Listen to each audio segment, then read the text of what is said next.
Buat sahabat Kompas dimanapun berada, saya Kang Deddy Mulyadi. Hari ini saya lagi berada di Menara Kompas.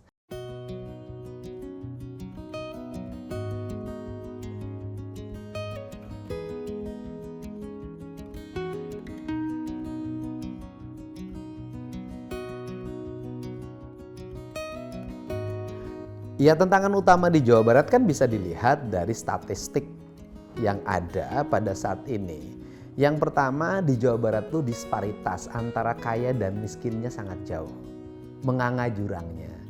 Yang kedua, angka sekolahnya relatif masih belum sesuai dengan harapan. Tertinggal sih enggak, cuman belum sesuai dengan harapan ini. Yang ketiganya juga problem kemiskinan terjadi karena masyarakatnya terbelit hutang. Yaitu hutang bank emok, hutang bank keliling, hutang pinjol. Dan ranking pertama loh pinjolnya. Terus kemudian yang berikutnya akhirnya berspekulasi di judol. Judolnya juga ranking pertama kan itu. Nah, kemudian yang menjadi problem berikutnya adalah aspek kerusakan lingkungan juga relatif berat menurut saya. Hutannya tinggal 19% lagi, itu pun tidak dalam keadaan baik. Nah, ini kan tantangan-tantangan ke depan yang harus segera dibenahi di Jawa Barat kalau ingin mewujudkan masyarakat Jawa Barat sebagai masyarakat yang memiliki nilai-nilai religius dan nilai-nilai sosial yang kuat.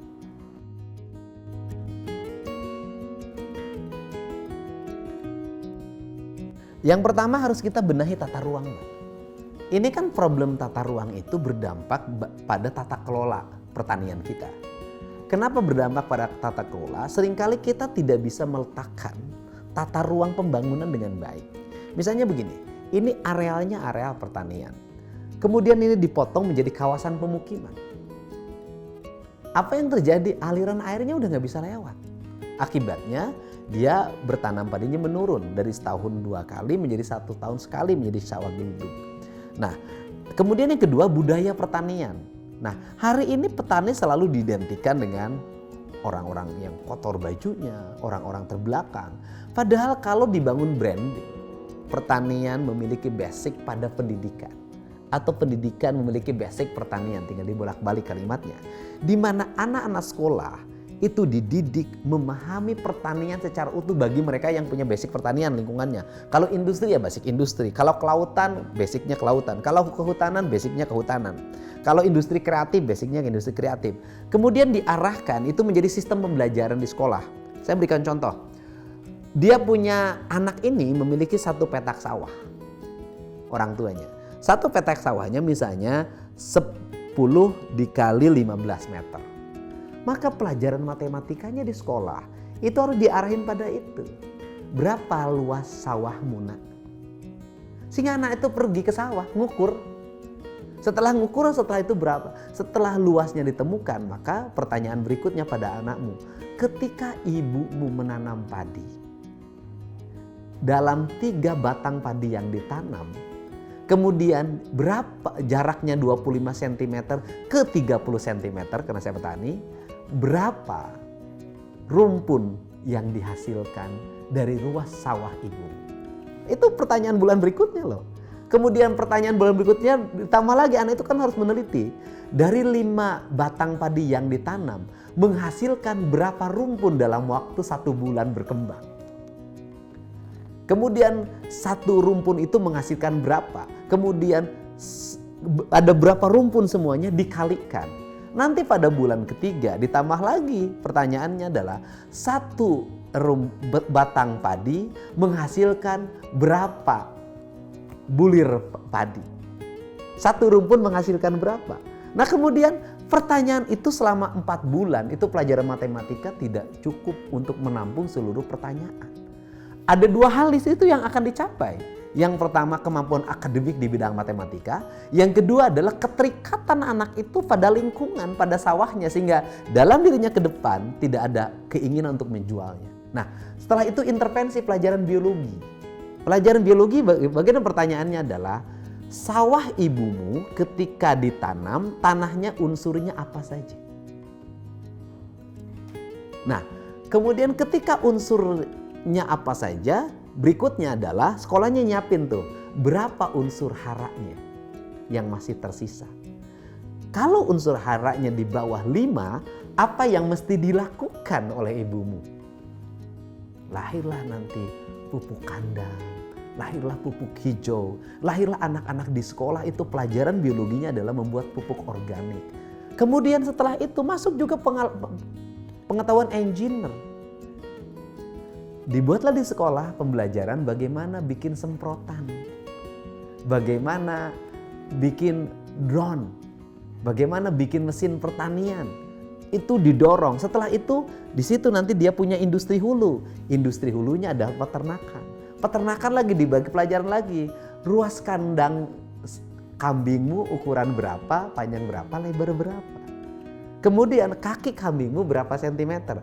Untuk menginjak di alasnya membutuhkan lebar kerenggangan berapa. Satu kambingmu menghasilkan berapa butir kotoran. Satu kotoran itu mengandung unsur apa saja. Laboratorium sekolah akan menjadi laboratorium yang diminati oleh anak-anak. Setelah itu nanti ada pelajaran ekonomi ke depan. Apa yang engkau lakukan ketika panen? Menjual padi, menjual beras, atau membuat padi menjadi beras, kemudian dinanak, kemudian dibuat timbel, kemudian ada sambal dan menjualnya menjadi warung nasi. Maka akan lahir petani, peternak, entrepreneur.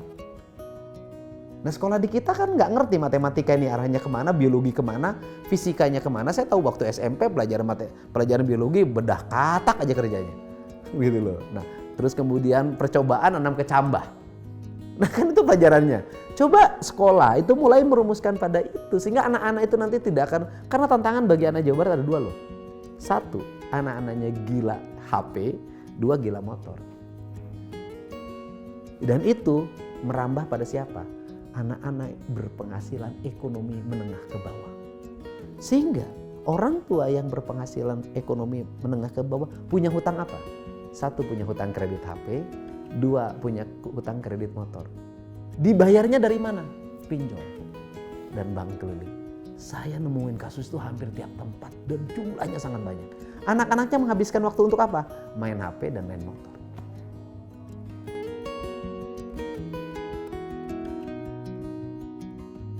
Ya sebenarnya secara alamiah saya hidup dari pertanian. Jadi saya sejak kecil terbiasa memelihara kambing, terbiasa memelihara ikan, terbiasa manjat pohon, terbiasa ngambil kayu bakar. Bagaimana menjadi anak yang memiliki nilai ekonomi bagi orang tuanya. Orang tua mau masak air, saya ambilin kayu bakar. Orang tua mau ngambil air, saya ambilin air dari sumur. Orang tua mau makan, saya ambilin ikan di sungai. Sehingga anak, kenapa dulu anaknya 9 orang tua tidak repot? Kenapa? Karena setiap anak punya peran. Yang perempuan rajin nyuci, rajin nyetrika, masak. Yang laki-laki ngambil kayu bakar, ngembala kambing, nyambit rumput, ke sawah, ke kebun. Semua orang punya tugas. Kenapa hari ini anak orang tua menjadi stres? Karena setiap anak mengambil porsi duit dari orang tuanya masing-masing. Ini problem loh, beda. Kesalahan sosialnya beda. Nah, kemudian memang saya pernah jadi anggota DPRD kabupaten, pernah jadi wakil bupati, dan itu saya terapkan dalam sistem kepemimpinan saya. Sehingga saya ketika dulu jadi bupati, Purwakarta pernah mencapai sebuah keadaan di mana jumlah domba lebih banyak daripada jumlah penduduk. Jadi penduduknya belum 1 juta, jumlah dombanya 1,2 juta. Dari mana gerakannya? Anak-anak sekolah saya wajibkan punya kambing. Saya kalau keliling kemanapun, pasti bertemu anak naik ke panggung, saya tanya ABCD, ujungnya saya kasih domba. Dan itu berkembang. Dan banyak orang yang tumbuh ekonominya dengan baik, karena berawal dari melihara 2 ekor domba. Dan yang paling utama sebenarnya bukan aspek ekonominya. Menekan kehidupan dia yang menghabiskan waktu hanya untuk hal yang sia-sia. Setelah itu ekonomi juga. Karena hal-hal yang sia-sia itu adalah ekonomi hari ini. Mengurangi. Ini adalah memproduksi. Nah, ini yang bisa menyelesaikan problem. Saya kalau di Jabar misalnya ketika ke swalayan beli telur ayam misalnya kan, pasti kan telurnya Blitar, Malang. Padahal kan budaya memelihara ayam itu kan bisa dilakukan oleh anak-anak sekolah, oleh anak-anak perempuan di rumah. Dan itu kalau menjadi gerakan, satu orang punya 5 ekor ayam bisa melahirkan 50 ekor telur. Minimal tidak untuk dijual, untuk konsumsinya sudah selesai. Kan gitu loh. Untuk konsumsinya sudah selesai. Dan saya sampai hari ini masih melihara ayam. Walaupun kalau saya sudah melihara nggak boleh dipotong. Karena karunya. Saya gitu loh, itu bedanya. Lebih baik beli kan gitu loh.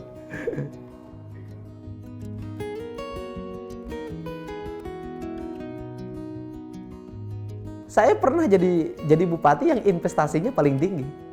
Kenapa? Karena saya selalu membuat kemudahan regulasi bagi para pelaku industri. Izinnya selalu saya kawal. Saya pernah mengajukan izin dalam waktu 1 jam selesai. Saya sering bantu industri bikinin proposalnya. Ayo kita bantu bikin perencanaan proposalnya biar cepet.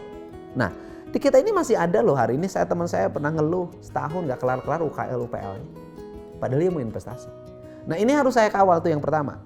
Terus yang kedua dari sisi regulasi. Yang kedua adalah menjaga kenyamanan industri. Mohon maaf ya, saya barusan pidato membuat groundbreaking pembangunan industri pengelola sampah B3 ya, 5P3. Bangsa kita ini, orang kita ini termasuk di daerah, memperlakukan pemilik pabrik itu seperti memperlakukan istri tua bagi mereka yang istrinya 2 dan 3. Ya kan? Bagaimana? Disalahin terus. Disalahin terus. Berbagai hal, bayangin, semua orang neken pabrik kok. Jarang yang muji, neken semuanya. Ya kan? Desa kadang neken, kecamatan kadang neken, kabupaten juga kadang neken. Ngirim surat minta bantuan sumbangan tidak dikasih, marah. Masyarakat juga begitu. Nah, padahal tanpa industri itu, desa itu, lingkungan itu nggak ada apa-apanya, orang kaya juga hilang. Karena tergantung pada situ. Nah, kenapa ini terjadi? Karena pemahaman kita. Jadi saya ini malu sebagai, dulu pernah jadi bupati, malu dong kalau ada sebuah industri sudah bayar pajak, industrinya masih dimarahin karena tidak ngasih proposal Agustusan, industrinya tidak dimarahin karena ada salah satu ormas misalnya kan, ngasih proposal tidak diberi kan itu, atau LSM kalau di daerah tidak diberi, di demo ditekan-tekan, kan ini problem. Nah, bagaimana ke depan? Negara harus melindungi. Industri sudah bayar pajak. Kalau industri sudah bayar pajak, sebenarnya udah clear, dia wajib mendapat layanan jalan yang baik, mendapat layanan listrik yang baik, mendapat layanan air bersih yang baik, dan termasuk mendapat layanan keamanan yang baik. Kenapa? Karena dia sudah menyelesaikan kewajibannya dengan membayar pajak. Nah, saya ingin memperlakukan industri seperti itu. Maka konsepsi ke depan dalam pembangunan infrastruktur pasti nanti ditemukan judul anggarannya begini: jalan menuju kawasan industri, jalan menuju kawasan pendidikan. Jadi areal pendidikan dan industri akan menjadi perhatian. Jalan menuju kawasan pertanian. Itu pasti saya akan menjadi prioritas itu. Kenapa? Karena ketiga hal ini adalah sektor produksi publik. Dan insya Allah betah lah kalau saya pimpin itu. Dulu saya pernah jadi mimpin, betah. Sampai sekarang masih punya hubungan yang sangat baik dengan para pelaku industri. Karena apa? Kenyamanan. Dan kita harus memberikan selalu terobosan terhadap kebutuhan industri. Jangan dibiarkan industri berpikir sendiri. Nah, kemudian yang berikutnya juga bahwa peningkatan kesejahteraan publik yang menyangkut industri kan selalu terjadi perdebatan upah. Seolah-olah cara untuk menaikkan kesejahteraan buruh itu selalu dengan upah. Menurut saya upah betul menjadi sesuatu fundamen, tetapi bukan segala-galanya. Kenapa? Upah buruh tinggi kalau biaya transportasinya mahal, sekolahnya mahal, listriknya mahal, airnya mahal, berasnya mahal, nggak ada arti. Upahnya standar kalau anaknya sekolah gratis, naik bis menuju pabriknya gratis, listriknya murah, airnya gratis, nggak ada problem. Nggak ada problem. Dan disinilah nanti saya akan melakukan intervensi. Anda coba lihat bagaimana misalnya kalau jam 12 perempuan-perempuan keluar dari industri garmen cari makan siang. Makannya apa? Mie ayam, bakso, cilok, seblak, kemudian berbagai panganan lainnya yang ya kan harus mendapat stimulus makanan tambahan agar gizinya cukup, proteinnya cukup. Dan rata-rata di situ perempuan. Satu, dia menyusui, kadang dia ada yang hamil, Dan yang berikutnya apa? Usia 35 tahun rata-rata mereka sudah diberhentikan. Tempat makannya memprihatinkan, pabriknya bayar pajak.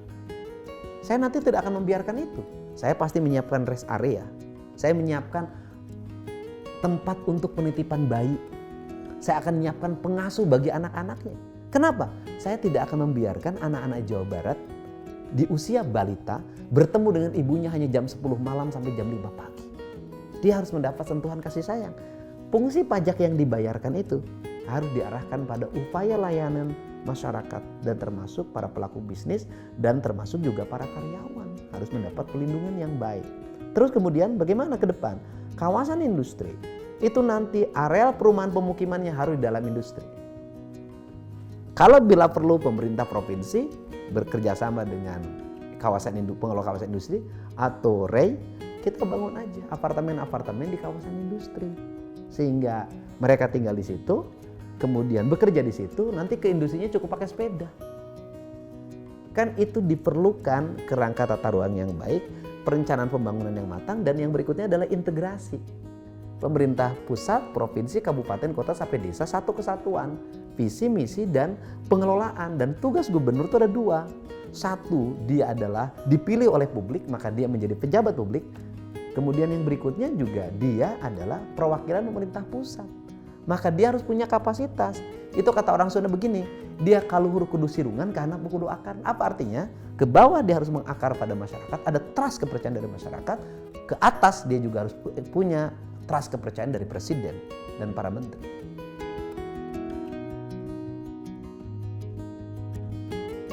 Sebenarnya bukan kesehatan ibu dan anak saja, angka kematian ibu melahirkan juga tinggi.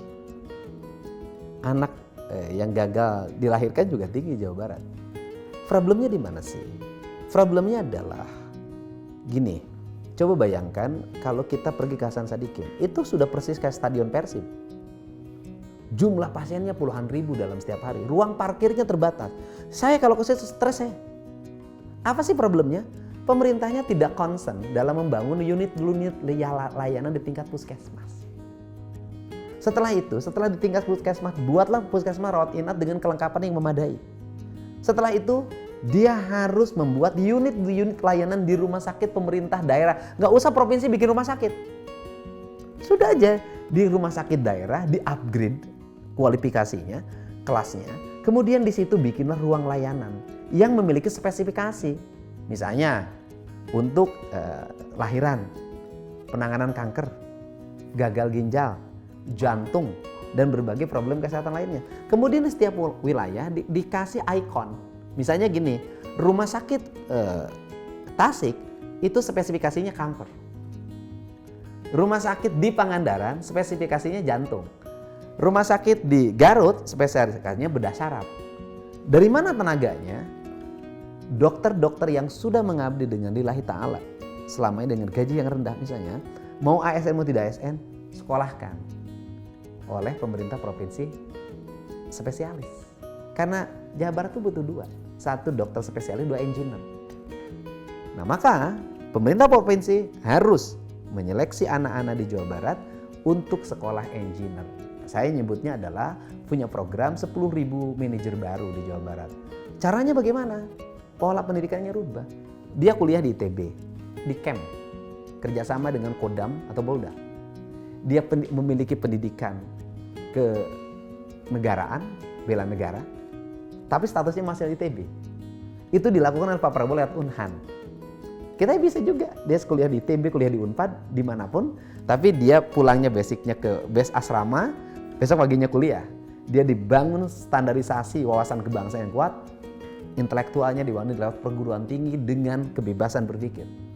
Kalau itu dilakukan, maka kita akan banyak inovasi di Jawa Barat ini karena banyak engineer. Nggak mungkin ada sebuah kemajuan sebuah negara tanpa memiliki engineer yang mumpuni dengan jumlah yang banyak. Problem di kita, kenapa terjadi pengangguran? Kebanyakan sarjananya sarjana sosial. Jadi anggota DPRD terbatas, DPR RI terbatas, nyalon bupati, wali bupati terbatas, nyalon gubernur terbatas. Akhirnya ya tetap aja menjadi sarjana sosial, menjadi pengamat sosial di setiap desanya masing-masing. Gitu loh.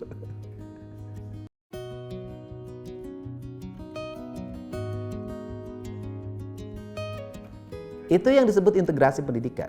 Maka pemerintah provinsi harus menjadi dirijen yang menyatukan sekolah SD, SMP, dan SMA. Walaupun kualifikasi kewenangannya berbeda. Bagaimana jumlah ruang kelasnya? Ditambah. Kan problem hari ini adalah ruang kelas SMP dan SD beda. Ruang kelas SMP dan SMA jauh lebih beda. Gimana mau ketampung? Mau pakai zonasi, mau pakai apapun ya tidak akan menyelesaikan masalah. Kenapa? Karena ruang kelasnya tidak ada. Bagaimana caranya adalah lihat data dong kependudukan. Berapa angka angkatan sekolah? Kan sudah dilihat lulusan SMP tahun depan sekian. Lulusan SD tahun depan sekian. Maka dibuatlah rencana kelas. Integrasikan dengan sekolah swasta. Bareng, ayo kita ikut juga subsidi swasta. Tapi anak-anak ini bisa sekolah di sini. Targetnya saya tidak akan pendidikan 9 tahun. Pendidikan 12 tahun. Agar apa? Agar angka menikah di bawah umur bisa tertekan dengan cara lamanya sekolah. Selesai kan? Satu pertanyaan hiburan. Nah, hiburan boleh. Kenapa istilahnya pakai paket sampai sepatunya? Apa namanya? Sebenarnya filosofi dasar tentang air sih. Bahwa problem bangsa Indonesia hari ini adalah air. Jadi saya harus mencoba untuk menggunakan baju air. Yaitu baju putih itu baju lambang air. Tapi tetap kepalanya masih hitam. Artinya di atasnya harus ada tanahnya.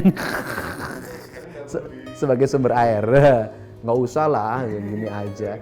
Enggak, kalau dilinting tangan saya kecil.